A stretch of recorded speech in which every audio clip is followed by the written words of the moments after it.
Puji nama Tuhan. Sekali lagi puji Tuhan. Hari ini Minggu tanggal 20 Oktober 2013. Artinya Bapak Ibu Saudara yang dikasihi Tuhan Yesus Kristus, beberapa minggu lagi ke depan kita akan masuk bulan 12. Kalau kita masuk bulan 12, itu juga artinya kita akan masuk ke dalam perayaan Natal. Kira-kira di satu tahun nanti, satu kita semua. Tapi baru kita mernatal, kepindahan mernatal nama. Itu sebabnya Bapak Ibu Saudara yang dikasihi Tuhan Yesus Kristus, mari semangat kita untuk datang terus beribadah, jangan semakin kendor, ya. Karena biasanya harusnya saudara yang dikasihi Tuhan Yesus Kristus menjelang Natal, tingkat kehadiran jemaat semakin tinggi, ya. Jangan kita semakin menurun. Haleluya. Baik, saudara-saudara yang dikasihi Tuhan Yesus Kristus, kita buka Alkitab kita dari Injil Lukas, maksud saya Markus, Injil Markus pasal yang kedua.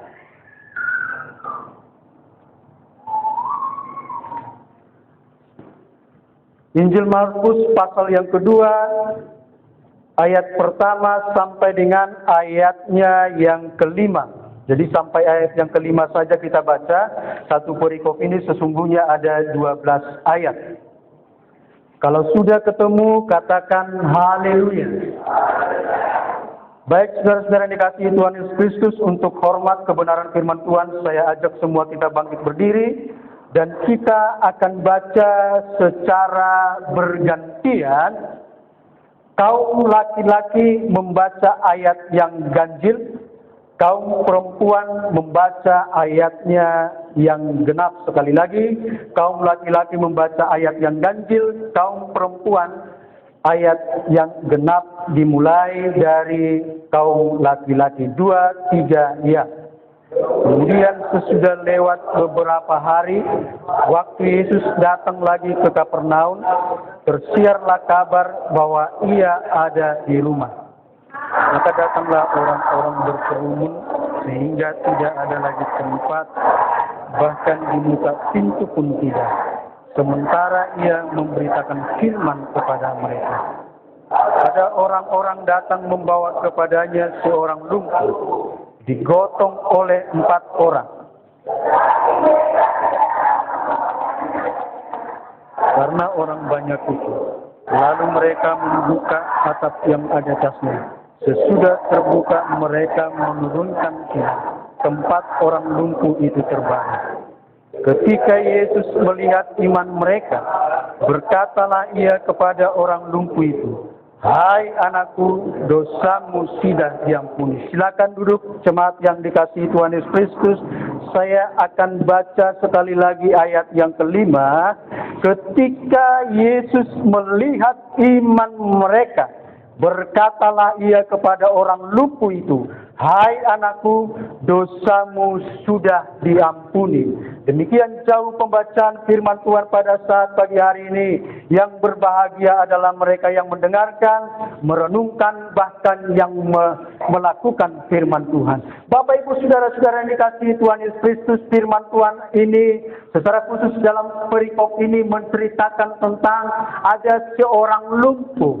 Tidak diceritakan, saudaraku, apa penyebab daripada orang ini menjadi lumpuh? Apakah karena stroke atau dan lain sebagainya? Tidak dijelaskan, saudara. Bahkan juga tidak dijelaskan, saudara-saudara yang dikasihi Tuhan Yesus Kristus, apakah si lumpuh ini sudah lumpuh semenjak dia lahir. Tidak dijelaskan, saudara. Tetapi saudara-saudara yang dikasihi Tuhan Yesus Kristus, beruntunglah si orang lumpuh ini. Ada 4 orang dikatakan membawa dia kepada Yesus sehingga dia mengalami mukjizat. Itu yang pertama, saudara-saudara yang dikasihi Tuhan Yesus Kristus. Bahkan juga diceritakan, saudaraku, di sini ada 4 orang yang menggotong daripada si lumpuh ini. Tidak diceritakan juga, saudaraku, siapa ini sesungguhnya orang yang lumpuh ini. Apakah orang lumpuh keempat orang ini, saudaraku yang dikasihi Tuhan Yesus Kristus? Apakah keempat orang ini tetangganya? Tidak dijelaskan di situ. Apakah keempat orang ini, saudaraku yang dikasihi Tuhan Yesus Kristus, para familinya? Tidak dijelaskan. Apakah para tulangnya, amang borunya, lainnya, dan lain sebagainya. Tidak dijelaskan, saudara-saudaraku yang dikasihi Tuhan Yesus Kristus. Tetapi saudaraku yang dikasihi Tuhan Yesus Kristus, saya katakan bahwa pekerjaan daripada keempat orang ini begitu luar biasa. Sampai-sampai di dalam ayat yang kelima, Yesus memuji iman mereka. Sehingga Yesus berkata seperti ini, ketika Yesus melihat iman mereka. Puji Tuhan.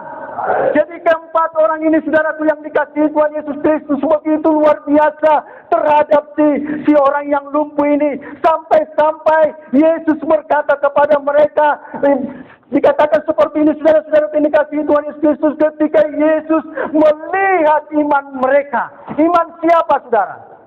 Iman keempat orang ini, bukan iman daripada si orang yang lumpuh ini, tetapi yang dilihat oleh Yesus adalah iman daripada keempat orang ini yang membawa orang lumpuh ini ke hadapan Tuhan Yesus. Terkadang Bapak Ibu Saudara yang dikasihi Tuhan Yesus Kristus, ketika kita berdoa kepada seseorang, ketika kita berdoa kepada seseorang, Tuhan membutuhkan iman daripada orang yang berdoa itu. Puji Tuhan. Di sisi lain juga, saudara-saudara yang dikasihi Tuhan Yesus Kristus, Tuhan membutuhkan, selain orang yang berdoa tadi, Tuhan juga membutuhkan, menginginkan iman daripada orang yang didoakan, saudara. Tetapi dalam peristiwa ini, saudaraku yang dikasihi Tuhan Yesus Kristus, yang dilihat Yesus justru keempat orang ini. Itu sebabnya, saudara-saudara yang dikasihi Tuhan Yesus Kristus, kita akan belajar siapa sesungguhnya keempat orang ini. Saya katakan tadi di awal, ini tidak dijelaskan di situ apakah mereka adalah familinya, apakah mereka keluarganya. Tidak juga dijelaskan, saudaraku yang dikasihi Tuhan Yesus Kristus, apakah mereka adalah tetangga-tetangganya, apakah mereka dari luar daripada di mana si lumpuh ini tinggal. Nah, saudara-saudaraku yang dikasihi Tuhan Yesus Kristus, siapa keempat orang ini?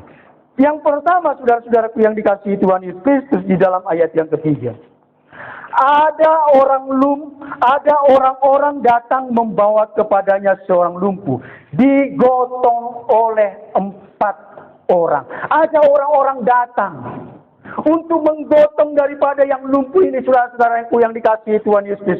Dari ayat yang ketiga ini, saudara-saudaraku yang dikasihi Tuhan Yesus Kristus, saya melihat bahwa keempat orang ini adalah orang-orang yang peduli akan orang lain. Katakan haleluya. Mereka adalah pribadi-pribadi yang peduli kepada orang lain.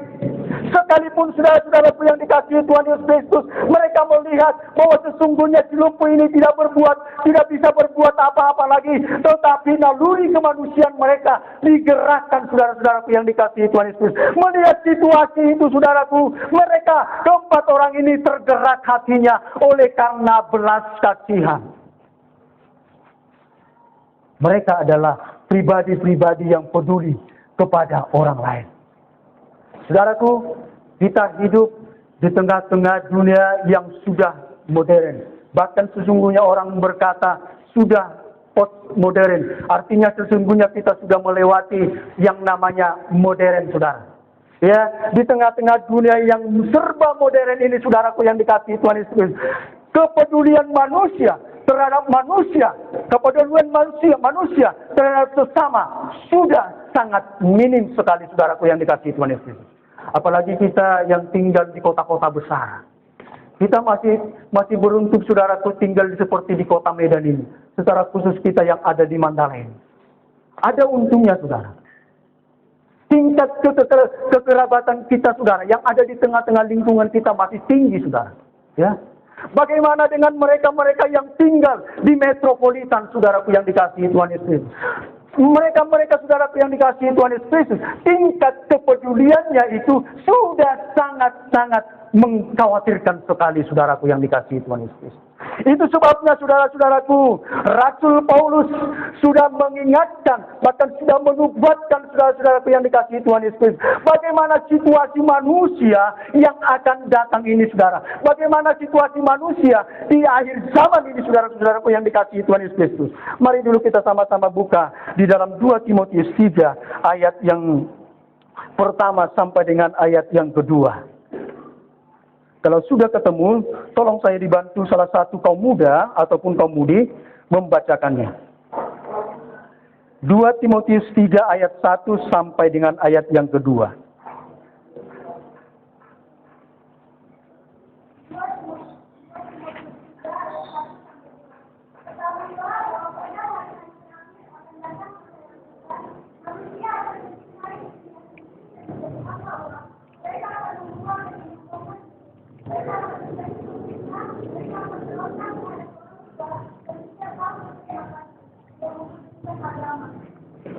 Saudaraku yang dikasihi Tuhan Yesus Kristus, Rasul Paulus mengingatkan, ketahuilah pada hari-hari terakhir akan datang masa yang sukar. Manusia akan mencintai dirinya sendiri. Artinya saudara-saudaraku yang dikasihi Tuhan Yesus Kristus, gaya hidup individualisme itulah yang kita lihat sekarang ini. Mereka tidak peduli kepada orang lain. Jangankan orang lain, saudaraku yang dikasihi Tuhan Yesus Kristus, kepada keluarga sendiri pun mereka tidak akan peduli. Itulah gaya hidup individualisme, saudaraku yang dikasihi Tuhan Yesus Kristus. Mau sakit ke orang tuanya dia tidak peduli. Mau sakit ke anaknya dia tidak peduli, saudara. Mau sakit ke keluarganya, saudara, yang masih satu hubungan darah dengan dia tidak peduli. Karena apa? Inilah gaya hidup individualisme sendiri. Mereka hanya mementingkan dirinya sendiri, saudaraku. Persoalan seperti ini juga, saudaraku yang dikasihi Tuhan Yesus Kristus, sudah mencalar ke tengah-tengah gereja. Ini tidak kita temukan di luar gereja, saudaraku yang dikasihi Tuhan Yesus Kristus. Bahkan di dalam gereja juga sudah terjadi seperti ini, saudara. Yang satu hanya mementingkan dirinya sendiri. Dia tidak peduli kepada orang lain. Dia tidak peduli kepada si A. Dia tidak peduli kepada si B. Yang penting saya happy, happy, happy, dan enjoy.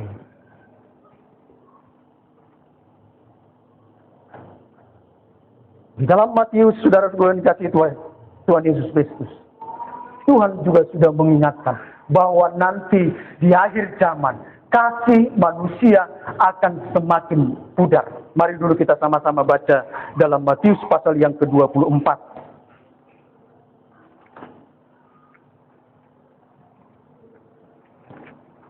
Matius pasal yang ke-24.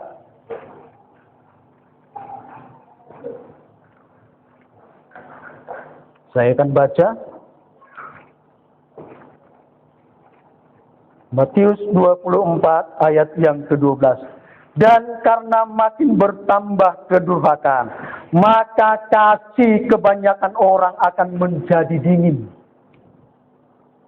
Kasih kebanyakan orang akan menjadi pudar, saudara-saudaraku yang dikasihi Tuhan Yesus Kristus. Kasih kebanyakan orang ini, saudaraku yang dikasihi Tuhan Yesus Kristus, terjadi bukan hanya dalam lingkup keluarga. Kepada orang lain juga, saudaraku yang dikasihi Tuhan Yesus Kristus, akan terjadi. Bahkan juga, saudaraku, ini akan dilanda, dunia akan mengalami ini, saudaraku. Dunia akan dilanda oleh yang namanya kekeringan kasih. Kasih akan semakin minim. Kasih manusia akan semakin pudar. Manusia akan semakin dingin, saudaraku yang dikasihi Tuhan Yesus Kristus. Tidak peduli kepada orang lain. Tetapi keempat orang ini, saudaraku yang dikasihi Tuhan Yesus Kristus, sekalipun orang lumpuh itu mungkin tidak saudaranya, saudara. Sekalipun mungkin orang lumpuh itu bukan tetangganya, saudaraku yang dikasihi Tuhan Yesus. Tetapi karena dia peduli kepada orang lain, dia tidak mau tahu, saudara, apakah ini keluarga saya. Dia tidak mau tahu, saudara yang dikasihi Tuhan Yesus Kristus, apakah ini tetangga saya. Dia tidak mau tahu, saudara yang dikasihi Tuhan Yesus Kristus, apakah ini semarga saya. Dia tidak mau tahu. Yang penting saya peduli kepada orang lain. Jangan sampai dinginnya kasih melanda kehidupan kita, saudaraku yang dikasihi Tuhan Yesus. Sangat-sangat mengerikan sekali. Ketika kasih itu sudah semakin dingin di dalam kehidupan kita. Tahun 2011, waktu saya masih pemuda, saudara, kami panitia Natal pemuda Gereja Pentakosta Mililitan pada waktu itu rapat sepulang gereja. Sesudah selesai rapat, saudaraku yang dikasihi Tuhan Yesus Kristus, pulanglah kami. Tiba-tiba saudara yang dikasihi Tuhan Yesus Kristus, di depan gereja itu, di samping gereja itu sudah ada orang yang berantem. Bawa golok, saudara. Membawa parang, ngegejeng. Kami lihat saudara parangnya itu, goloknya itu. Ternyata saudara-saudara yang dikasihi Tuhan Yesus Kristus, yang berkelahi ini, yang berantem ini adalah sesama keluarga. Abang adik. Ini bukan fenomena yang baru lagi kita dengarkan, saudara. Hal-hal seperti ini bukan hal yang baru, saudaraku yang dikasihi Tuhan Yesus. Ini juga akan terjadi ke tengah-tengah keluarga. Ketika kasih itu semakin dingin, saudaraku yang dikasihi Tuhan Yesus, maka tidak akan peduli lagi apakah engkau abang saya, apakah engkau adik saya tidak peduli. Karena apa? Karena kasih sudah dingin. Karena apa? Karena kasih sudah pudar, saudaraku yang dikasihi Tuhan Yesus Kristus. Itu benar. Jadi terbikikan hata sono, merdumu di tanah rara. Bayangkan, saudara. Ketemu di kubur pun katanya mereka bertemu. Jadi saya tidak dapat bayangkan, saudara. Mungkin kalau difilmkan begitu ya. Kedua ini kan selama di dunia berantem begitu kan. Sampai meninggal juga keduanya ini, ya, tidak ada perdamaian, saudara. Mungkin ini kalau difilmkan, saudara yang dikasihi Tuhan Yesus Kristus, mendengarkan kalimat tadi sampai di tanah di tanah yang merah tadi, di tanah rara tadi. Kalau difilmkan ini, saudara yang dikasihi Tuhan Yesus Kristus, mungkin ketika mereka sudah mayat pun, mungkin hantu mereka, ya, seperti kepercayaan orang lain, mungkin hantu mereka juga berantem. Dulu kemarin kamu yang merebut saya, merebut harta saya. Datang si adik, kamu juga yang merebutnya. Mereka juga berantem di sana.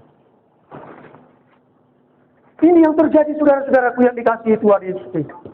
Tetapi keempat orang ini, saudaraku yang dikasihi Tuhan Yesus Kristus, kasihnya itu begitu luar biasa, saudara. Ketika dilihat orang lumpuh itu tidak bisa berbuat apa-apa lagi itu, saudaraku yang dikasihi Tuhan Yesus Kristus, naluri kemanusiaannya tergerak sehingga mereka bersepakat, mari kita bawa orang yang lumpuh ini.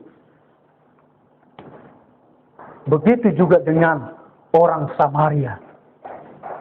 Orang Samaria yang murah hati itu, saudara. Padahal lewat para hamba-hamba Tuhan. Tapi tidak tergerak hatinya. Justru mereka menyimpang, saudaraku. Tapi lewatlah orang Samaria. Orang yang terisolasi. Orang yang diisolasikan. Orang yang tersingkirkan. Tetapi kasihnya tidak pernah pudar. Haleluya. Kasihnya tidak pernah pudar, saudaraku yang dikasihi Tuhan Yesus Kristus. Sehingga orang Samaria yang baik hati itu membawa orang yang dianiaya itu, saudara. Ini saudara-saudaraku yang dikasihi Tuhan Yesus Kristus. Pelajaran yang pertama yang bisa kita lihat dari keempat orang ini, yaitu mereka adalah orang-orang yang peduli akan orang lain. Yang kedua, Bapak Ibu saudara-saudaraku yang dikasihi Tuhan Yesus Kristus, ayatnya yang keempat. Tetapi mereka tidak dapat membawanya kepadanya karena orang banyak itu. Lalu mereka membuka atap yang di atasnya. Sesudah terbuka mereka menurunkan tilam. Tempat orang itu lumpuh, orang lumpuh itu terbaring. Saat nasida di joloni gedungi, Bapak Ibu saudaraku yang dikasihi Tuhan Yesus. Ibereng nasida ngagudang di jolma. Dan boy be masuk no patodo si lumpuh. Enggak bisa lagi masuk, saudaraku yang dikasihi Tuhan Yesus Kristus. Sudah penuh orang, sudah sesak orang. Jangankan untuk permisi, saudaraku yang dikasihi Tuhan Yesus Kristus. Hal itu juga tidak memungkinkan bagi mereka. Tetapi yang luar biasa, saudaraku yang dikasihi Tuhan Yesus Kristus, ketika keempat orang ini melihat itu, Mereka tidak katakan seperti ini kepada orang lumpuh itu. Lae, suri majoda, ngapola lujan yak kami puang sejabum tu tempaton.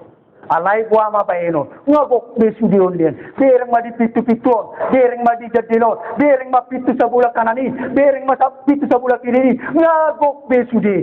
Jai dae, maaf 1000 maaf maju di lae. Mulak mahita. Apakah dikatakan seperti itu? Apakah dikatakan seperti itu? Halo? Masih adakah orang? Apakah dikatakan seperti itu, saudara? Tidak, saudaraku yang dikasihi Tuhan Yesus Kristus. Tetapi saudaraku yang dikasihi Tuhan Yesus dikatakan, tetapi mereka tidak dapat membawanya kepadanya karena orang lumpuh itu. Lalu mereka membuka atap yang ada di atasnya. Siapa keempat orang ini? Yang kedua, mereka adalah orang-orang yang tidak gampang menyerah. Tidak gampang menyerah terhadap situasi dan kondisi yang terjadi pada waktu itu, saudaraku yang dikasihi Tuhan Yesus Kristus. Kita memulai lain. Buat apa ini? Langsung menutupi situasi. Tetapi saudara-saudaraku yang dikasihi Tuhan Yesus Kristus, pintu boleh penuh.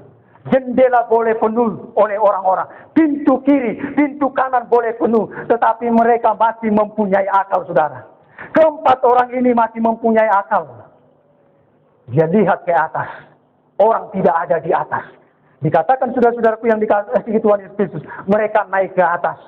Dibukalah atapnya itu, saudara. Dan dari atap itulah mereka turunkan. Jadi saudara-saudaraku yang dikasihi Tuhan Yesus Kristus, ciri daripada orang yang tidak gampang menyerah itu selalu berpikiran positif. Selalu berpikiran ada ide-ide yang baru, saudara. Itu orang-orang yang, pribadi orang yang tidak gampang menyerah. Tadi kesaksian kita sudah dengarkan. Ya, di mana salah satu anak kita nanti akan menghadapi ujian. Tetapi ketika dia berhadapan dengan soal ujian itu, dia lihat soal pertama. Bagu yang mengdakai pelajarian yon. Jadi orang dibayar. Begitu dia lihat lagi soal yang kedua, apalagi Yoma. Oleh dua soal do diberi namenyerah. Padahal adong do 40 welu soal lain. Mulu dijawab 40 weluan, dan dua dah pula berpengaruh. Alai Bapak Ibu saudara-saudaraku yang dikasihi Tuhan Yesus Kristus. Dibereng nak kani soalin. Oh soal maul. Dikarijo dilului terus.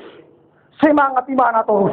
Nampai ditemu di mana. Soal-soal na begitu sulit. Alai semangat di mana. Dan gampang di mana menyerah. Sampai titik darah penghabisan. Saya akan habiskan ini soal. Romat tung pinggung kan? Di telepon mana? Monang dohoin. Datang besok ke kantor. Ada panggilan. Olas matong rohana. Nah demikian juga saudaraku yang dikasihi Tuhan Yesus Kristus. Ketika keempat orang ini melihat. Lihat saudaraku yang dikasihi Tuhan Yesus Kristus.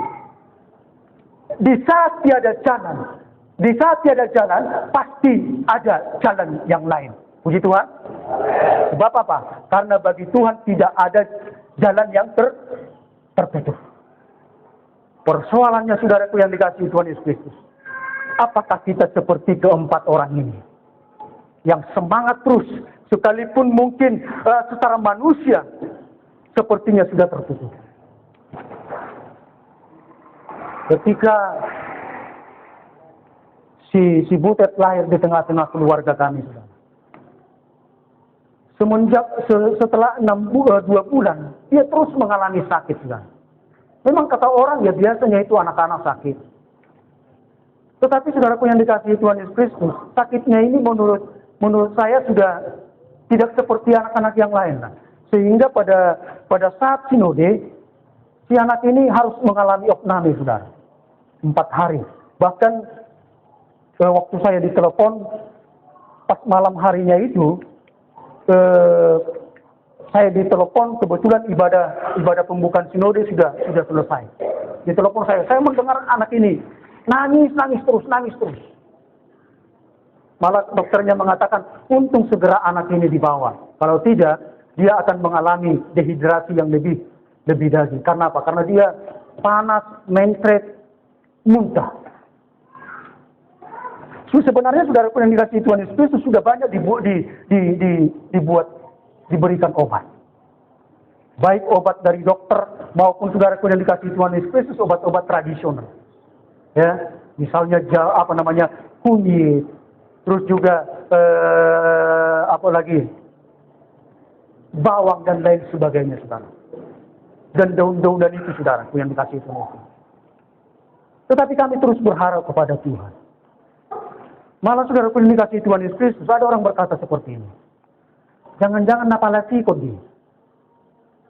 Ketika saya mendengarkan ini, saudara, saya sangat anti, saudara. Tuhan, masa iya Tuhan? Tuhan semenjak di dalam kandungan kami sudah doakan anak ini, Tuhan. Sehingga saya yakin terus bahwa anak ini tidak diganggu oleh palasi. Ada orang yang keluarga yang berpikir seperti ini. Lain minyak babi. Saya pikir seperti ini, saudara. Apakah minyak babi lebih dahsyat daripada Allah yang saya layani? Hati-hati kita, saudaraku yang dikasihi Tuhan Yesus Kristus, ya. Apakah minyak babi itu lebih dahsyat daripada Allah yang saya layani? Ada lagi orang yang bilang seperti ini. Wah, kamu ketemu ibat kamu di tangannya golang-golang. Bagus ya, Bang. Kita sudah hidup di tengah-tengah dunia yang serba modern. Tetapi saudara yang dikasihi Tuhan Yesus Kristus, kita masih yakin akan hal-hal seperti ini. Kita percaya bahwa Allah kita adalah Allah yang ajaib, Allah yang luar biasa. Tetapi kita masih yakin seperti itu, kan? Mungkin kita rambat jualan dua teh. Asal laris jualan kompai mapa manis. Stop Bapak Ibu. Allahmu lebih hebat, lebih dahsyat daripada itu. Ini yang dilihat oleh keempat orang. Saudaraku yang dikasihi Tuhan Yesus Kristus, mereka tidak gampang menyerah. Demikian juga dengan Yakub ketika dia bergumul di sungai Yabok, saudara. Yakub mengatakan, sebelum engkau memberkati saya tidak akan melepaskan engkau, puji Tuhan. Artinya Bapak Ibu Saudara yang dikasihi Tuhan Yesus Kristus, sebelum pribadi itu memberkati dia, kapanpun dia diberkati, maka sebelum dia diberkati, maka dia tidak akan melepaskan itu. Ketika diberkatilah dia, ketika doanya dijawablah, maka rangkulannya itu dilepaskan. Demikian juga seorang janda yang datang kepada hakim yang lalim itu, yang tidak peduli kepada Allah, yang tidak peduli kepada manusia. Tetapi karena dia datang terus menerus kepada hakim ini, akhirnya hakim itu juga luluh hatinya. Daripada dilepar nung iba puang, malai mana? Dilepar nung iba, di PT nung iba puang, luluh hatinya. Yang terakhir, saudara-saudaraku yang dikasihi Tuhan Yesus Kristus, siapa sesungguhnya keempat orang ini? Ayat yang kelima, ketika Yesus melihat iman mereka, berkatalah ia kepada orang lumpuh itu, hai anakku, dosamu sudah diampuni. Mereka adalah orang-orang yang mengetahui bahwa Yesus adalah satu-satunya solusi. Sekali lagi, bahwa mereka adalah orang-orang yang mengetahui bahwa Yesus adalah satu-satunya solusi. Bukan salah satu solusi. Haleluya. Yesus bukan salah satu solusi, tetapi satu-satunya solusi. Solusi untuk apa, saudara? Solusi untuk menyembuhkan. Solusi untuk apa lagi, saudara? Yang lebih luar biasa lagi, saudara yang dikasihi Tuhan Yesus Kristus. Seperti ayatnya yang ke-10. Tetapi supaya kamu tahu bahwa di dunia ini anak manusia berkuasa mengampuni dosa, puji Tuhan. Jadi solusi yang ditawarkan oleh Yesus, solusi yang mereka lihat dari pribadi Yesus, bukan hanya sekedar mampu membuat orang lumpuh ini bisa berjalan. Tetapi saudara-saudara yang dikasihi Tuhan Yesus Kristus, solusi yang paling luar biasa adalah solusi pengampunan dosa. Tidak ada pribadi yang di tengah-tengah dunia ini yang bisa mengampuni dosa manusia. Selain siapa? Selain anak manusia. Itulah siapa? Yesus Kristus. Saudaraku yang dikasihi Tuhan Yesus Kristus, pertanyaan saya pada saat ini. Siapa yang kau jadikan solusi di dalam hidupmu? Siapa yang kau jadikan menjadi solusi di dalam setiap persoalan-persoalan hidupmu? Apakah suamimu?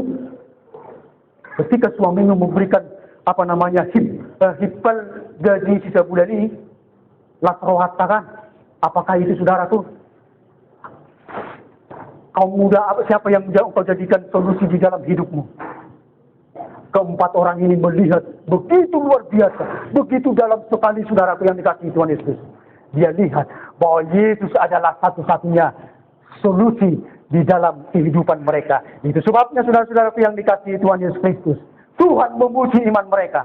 Dan Tuhan sekaligus juga menyembuhkan daripada si orang lumpuh ini. Puji Tuhan. Amin. Mari kita semua bangkit berdiri.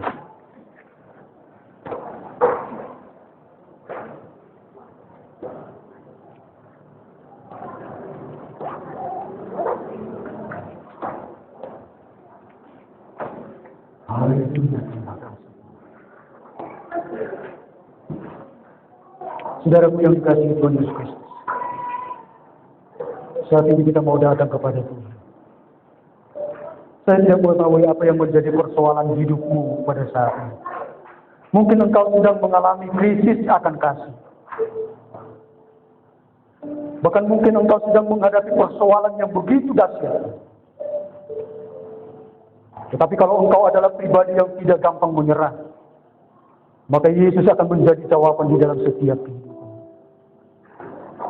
Mari kita sama-sama datang kepada Tuhan dengan penuh kerendahan hati. Kita angkat pujian di saat kau berfirman.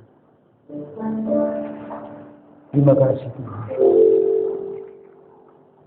Kami percaya Bapa di dalam surga, di saat engkau berfirman Tuhan, ada sesuatu yang ingin Tuhan kerjakan di tengah-tengah kehidupan.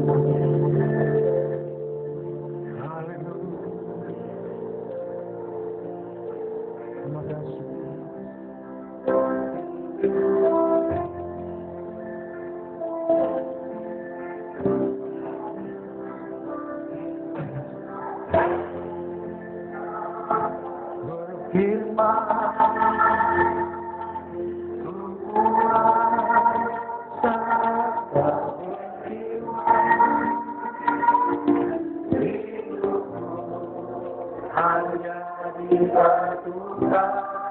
Oleh terima kasih.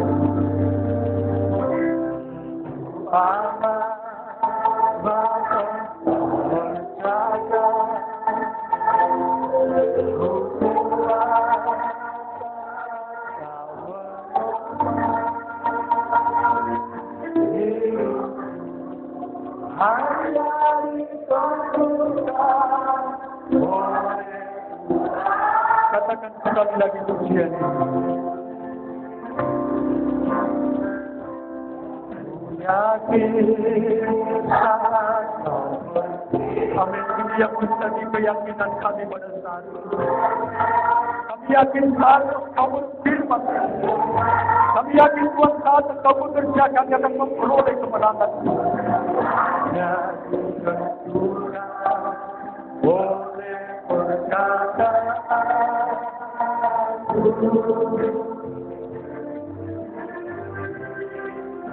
apa saat berkata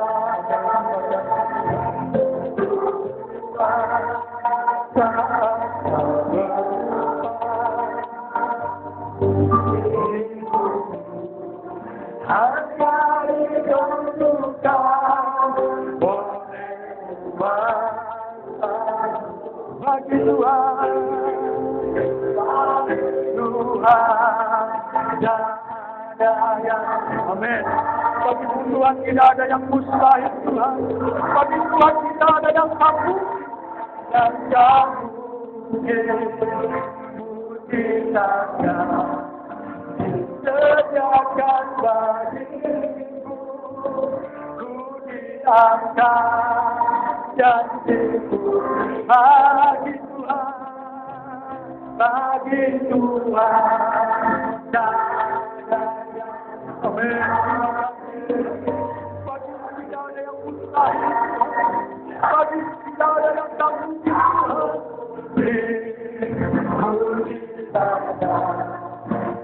disediakan bagiku. Ku diangkat dan dipulihkan, ku diangkat dan dipulihkannya. Ku diangkat,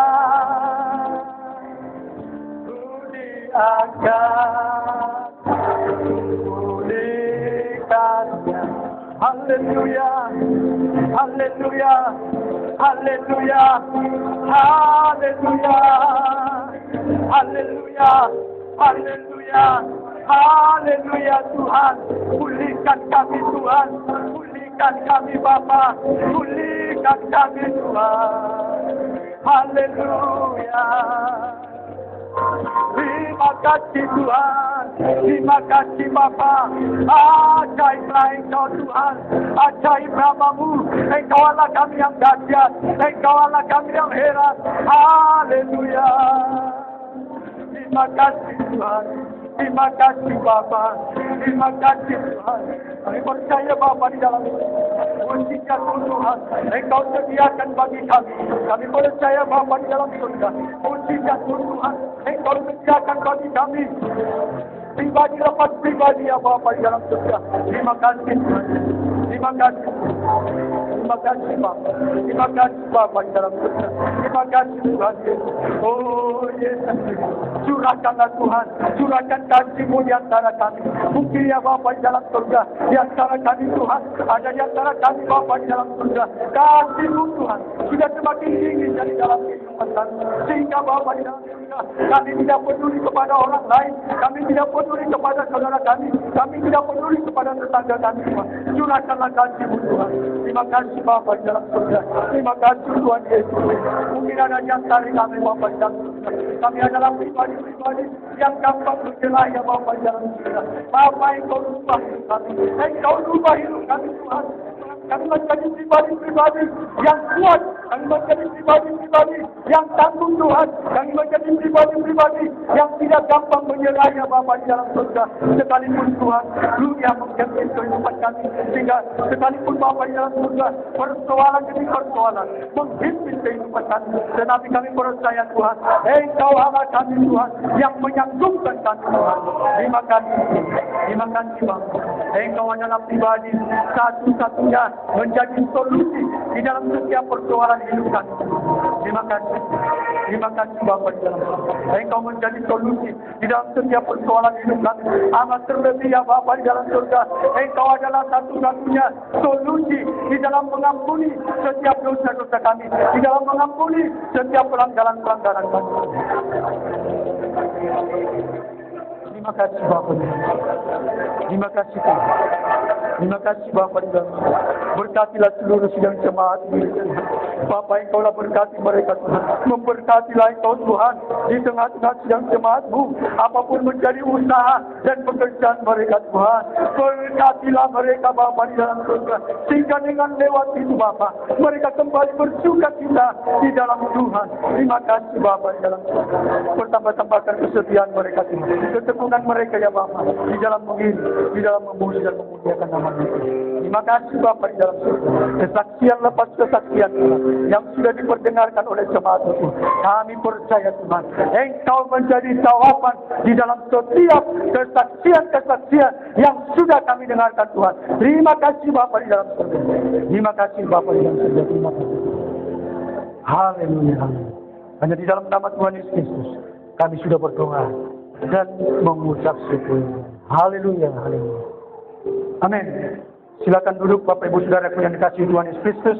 kita akan memberikan persembahan, dan nanti di akhir persembahan untuk mengakhiri ibadah kita ini, saya serahkan kepada Bapak Sekjen mengakhiri ibadah kita ini. Kita memang memberikan persembahan rutin, kita kemudian sungguh bangga Bapak.